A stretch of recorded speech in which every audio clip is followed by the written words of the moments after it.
do this. Next up, we have Solstice by KORAII. Once again, everybody, this is a Basterd's LFA, Layman-Friendly analysis. I'm a professionally trained musician and composer, and my objective here is to explain things in a way so that you don't have to be one to understand what is happening here, musically. So, if you like the sound of that, make sure you're following the channel, subscribe to the channel, whatever term you want to use. Like the video, share the video, leave a comment, turn on notifications, become a member, one of those paid subscription things. Support this channel as much as you want, not at your own expense though. And 2 disclaimers. Number 1, this is my first time hearing this track ever, so I will be pausing a lot as I will be pointing things out as I hear them and as I realize them. And number 2, this is recorded live on stream on a single take, so I might stumble upon my words, I don't know, stumble upon my words again. It's live on stream, whatever happens, chat hands. Okay, with that said, let's do this. Solstice, let's go.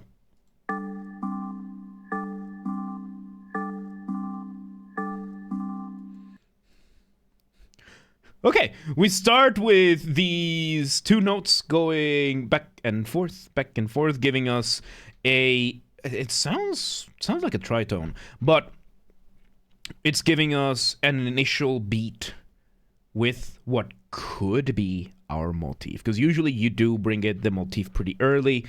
And most importantly, the way these chords are played, it sounds like a tritone. So, a tritone, this is a concept I don't think I've explored ever before. So, a tritone is a degree. It's a it's a distance between 2 notes. That terms fail me right now. But when it comes to these kind of things, when it comes to music, you don't want symmetry. That is one of the things you do not want in music. Everything in music is imperfect. The best sounds we have are imperfect, asymmetrical, and unequal. And the tritone is the one that is symmetrical, and it is the only sound, the only degree in music, or the only... I keep forgetting the name of the space between 2 notes. So, is the only space between 2 notes that actually sounds unstable by nature. Needable, welcome today. How you doing? So, there you go. Beta, just go. So yes, we have a tritone here being played with the tones around it, and it doesn't sound unstable because of how the chords are being played. It's interesting. Let's see where it goes. Okay, we have another synth in the back now, giving us an extra tone.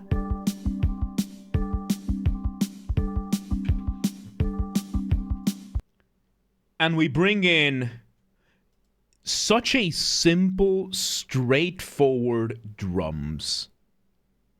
But because of how this thing was being played, it just changes the dynamic so much. Like, drums can really just change dynamic like that and everything. She has comically long legs. No, I've met girls with legs this long. Like, yeah, I've met, like, it happens. Like, women can have those kinds of proportions. Yeah. So let's see where this goes.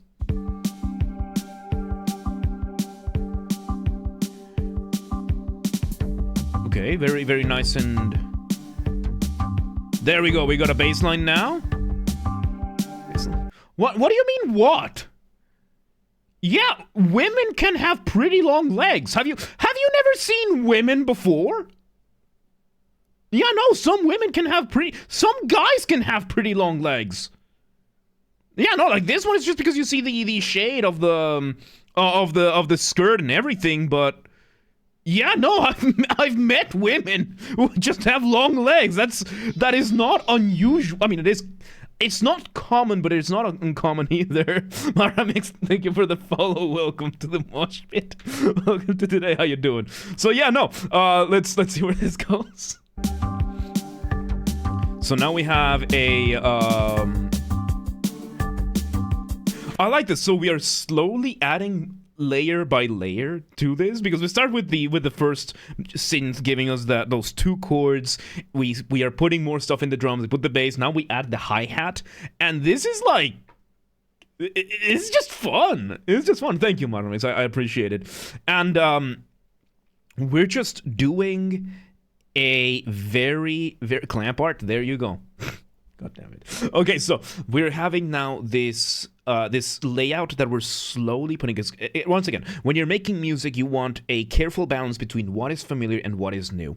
And right now, the way we are introducing new elements is we are literally just adding them layer by layer like it's freaking lasagna. And this is just... It's clever. It's just clever. It's clever. And yes, SOLSTICE, yes, you are correct. Let's see where it goes.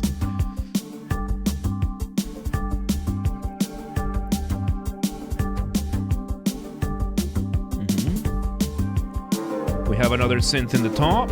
Now we have this. You can hear it. That. I like that synth. That synth is very non-functional. Like, it's not... Like, the harmony of this extra synth is not doing anything functional. So, when it comes to music, you have three elements. Melody, harmony, and rhythm. Harmony, you have two types of harmony. You have functional versus non-functional harmony. And... it's just funny. Yeah, SOLSTICE is here. Yeah, SOLSTICE is here. We're doing a collaboration, so there you go. So we're having these two... we have these two types of harmony. Functional harmony just means that the chords and the melodies being played actually make sense. They are coherent within one another, between one another, with one another, like speaking in coherent sentences, so to speak. Non-functional harmony is usually used more for texture purposes, and that's what is happening with this thing. What DAW do you use? Pro Tools. So yeah, let's see where it goes.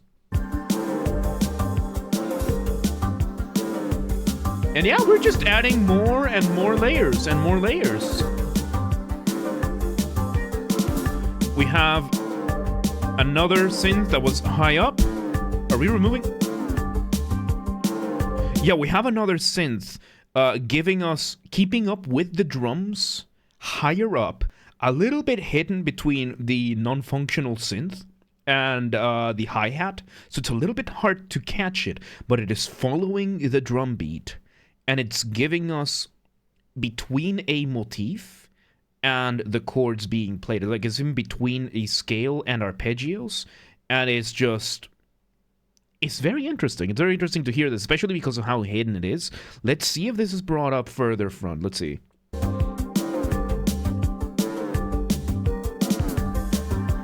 Nicely, it's nice. And the only difference right now is that the hi-hat has... yeah, the hi-hat is just opening every once in a while. So a hi-hat is part of a drum kit, and it is the two cymbals that are put one on top of the other. And the cool thing about this one, let me see if I can hi-hat. So a hi-hat, you will see this kind of mechanism.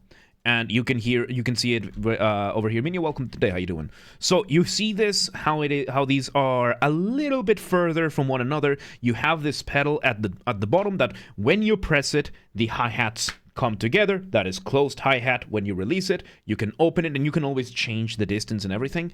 And right now, what we're doing is that we are having something super common with hi-hats opening and close it, which is giving that extra sound of just really cool hi-hats. Let's see where this goes.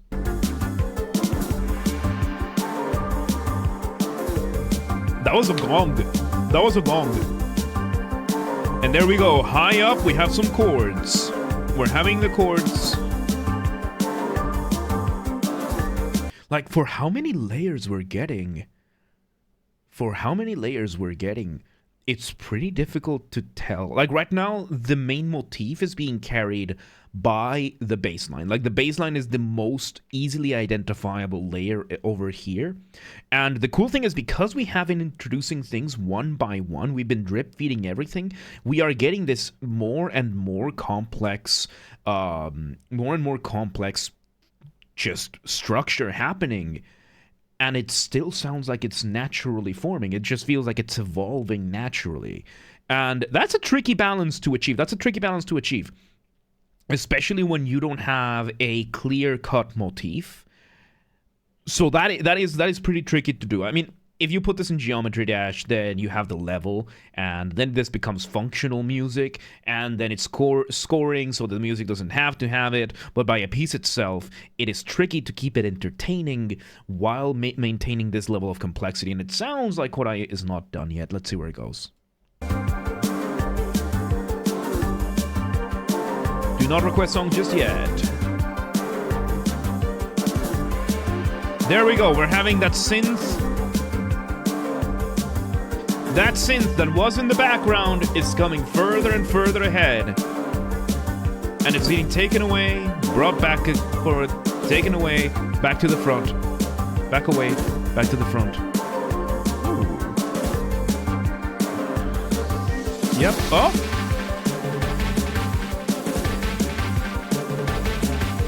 Okay, and now we have another synth engaging in what we call accents.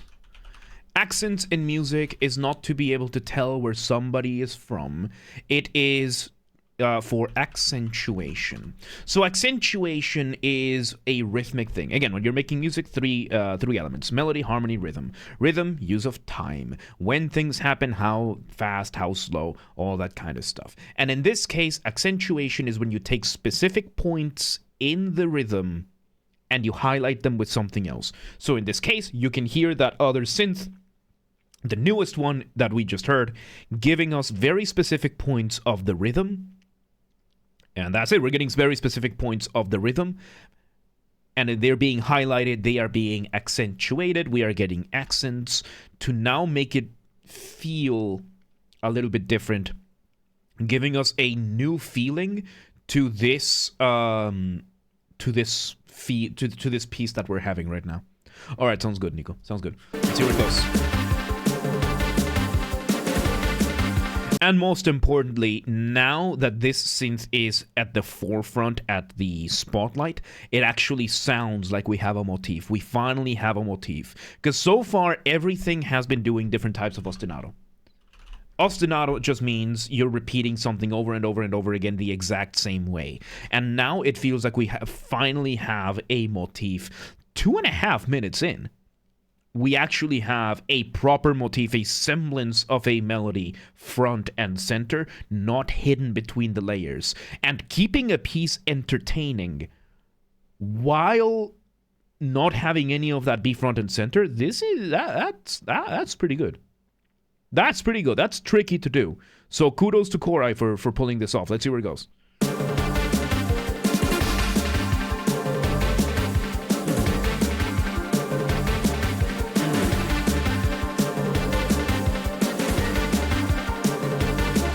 And now we have engaged in sequencing. So sequencing, for when it comes to motific development, sequencing is when you take your motif, your idea. Let's say we have, in this case, I would say is this shape over here. You take this shape, you repeat it, but instead of repeating it 1-to-1 where it used to be on the scale, you start it somewhere else in a sequence. In this case, it's a little bit higher than it was before, and if we do that again, we can sequence it even further, and now we are getting a sequence because you can feel that progression going, and this can be used to build tension. Because once again, when you're making music, you're doing one of two things. You are building tension or you are resolving that tension point in between we call a cadence. So we're having all of these really, really cool moments as just... And yeah, it happens, Motif. It happens. Lurking is fun. There we go. And it seems like we're sequencing it back and forth. Let's see where it goes. Oh, this is really cool.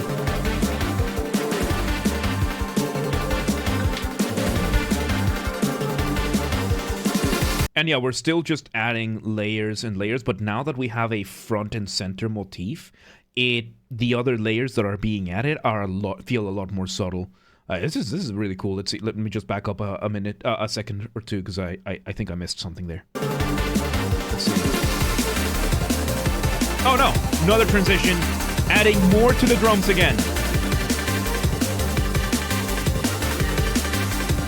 On principle, we are still doing the exact same thing we've been doing since the very, very beginning.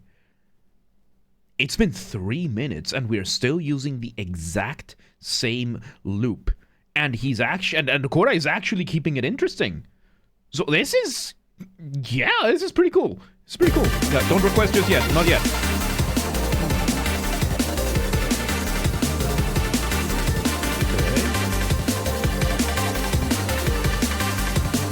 Yep, another layer sounds a bit more percussive. Ooh! Okay, so now to bring things down and not fully bring it all the way down, to keep it at a certain level of tension, we only remove a good chunk. We remove most of the layers. We've been building all of these layers. We've been building this very complex apparatus, but we still have this foundation of the drums and that initial set of 2 chords. So building on top of that, we've been building and building and building. Now we are taking this completed craft, taking it up, putting it to the side, and it seems we are starting over. And I like it. I like it because it is giving us now the option of, okay, now let's see what we can do differently. Which, considering that this is still the same loop, and I'm actually interested to see where where KORAII takes this. Yeah. Yeah. Yeah, let's see where it goes.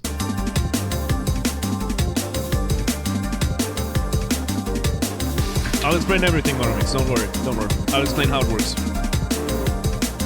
Yeah, now we got this other layer. Okay, so we are reintroducing the same layers that we were before, but now we're doing it in a different order. Because this synth, this other synth doing this quasi-melody, quasi-arpeggio. Arpeggios are when you play a chord 1 note at a time. We have this in between synth doing this, but it used to be a lot more hidden before. So now we're introducing it first. We're still doing the exact same thing. But because we decided to change the order, it actually works. It's actually working. Let's see where it goes.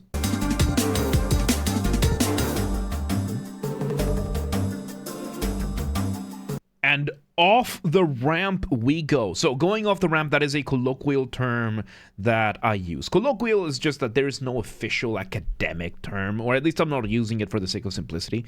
And going off the ramp is what I call a transition where you want to make the listener feel suspended, like going off a ramp, off at the mercy of inertia, waiting to see where we land. How do you do that? You remove the drums. Maybe the bass as well. In this case, we removed the kick drum, the bass drum, some of the bass, and I think the original ostinato of the first 2 chords, they are both removed, and we are leaving some of the other layers, but we still feel suspended up in the air. Let's see where this goes.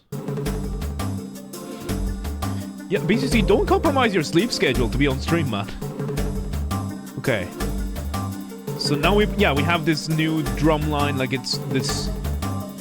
No, the first two chords are still there. It's just that there's another synth that is a little bit more percussive that is hiding it a little bit, but it's still there. So that those first 2 chords are still going strong. It's just that the way the other layers are kind of masks it off a little bit. Man, this is very fascinating.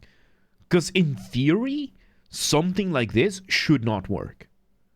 Like, in theory, this should be an unbelievably boring piece. But it's not. And I admire that. Because in theory, repeating the same thing... Because another piece that does this is Canon in D. Canon in D, one of the most famous, loveliest pieces, very, very commonly used for weddings and whatnot. And in theory, it's one of the most boring, horribly composed pieces to ever exist. Like, if you were to write Canon in D in today's day and age and show it to a music teacher in, like, conservatory or composition school, they are gonna fail you. Like, you're gonna fail the class and tell you what, and the teacher's gonna be like, where did I go wrong? Like, that's how bad that thing is composed, but you hear it, and it's a lovely piece. It's absolutely lovely, and it just works. Which just goes to show that a lot of the time, theory does not match practice. And in this case, in theory, we should have gotten bored of this like 2.5 minutes ago, but it's still going strong. And yeah, no, I don't feel insane explaining the concepts. I've already gone insane before, so I don't mind. So let's see where it goes.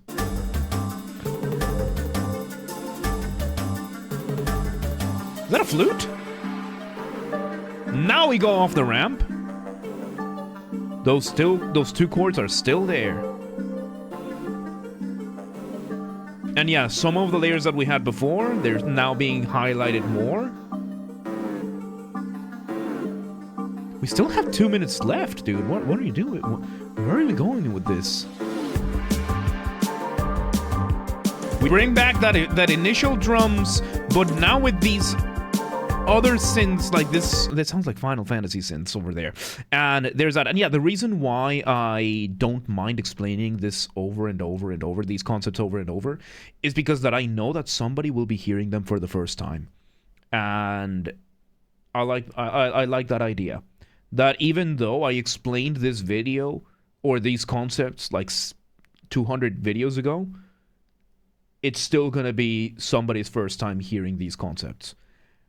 And I want my videos to be standalone, so that's why. And I've already been insane before, so I'm technically still, but that's besides the point here. Let's see where this goes. Okay. There comes the non-functional sliding.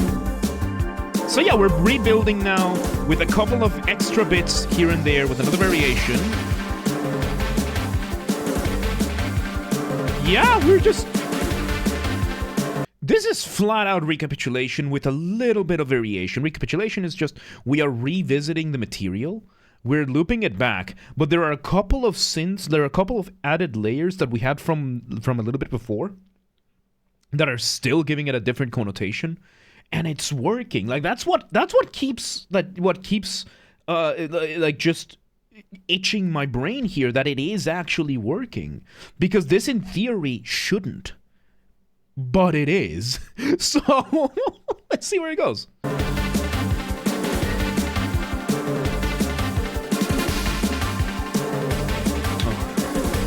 I'll explain in a moment, Maurice. Remind me.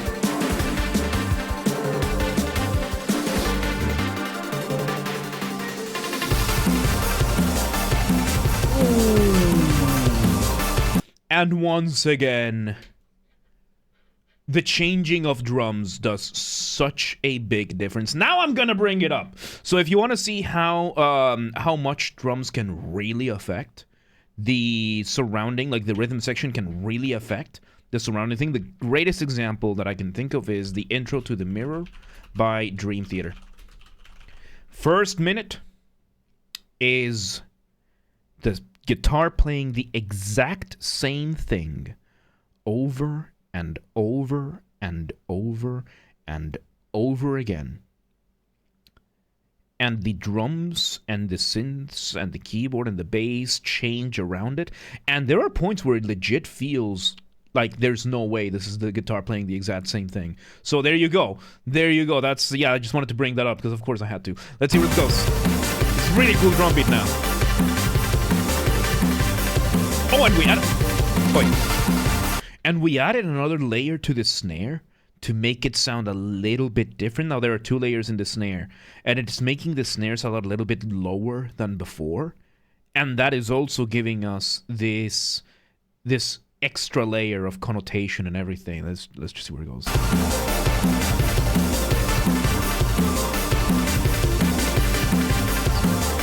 And yeah, people shouldn't go through 3 years or whatever, however many. We have like 250 LFAs by the time this releases, right?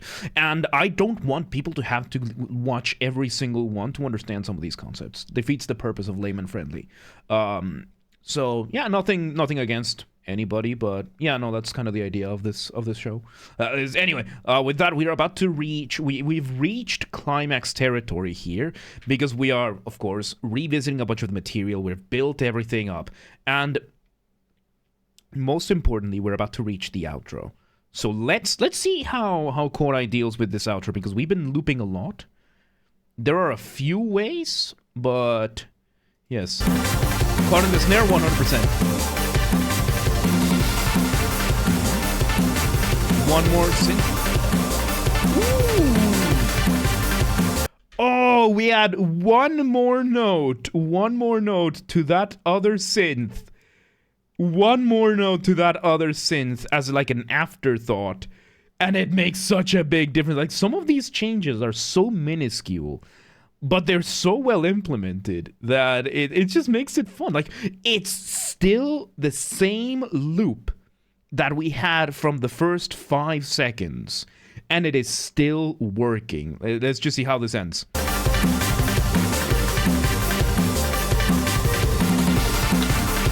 Nice.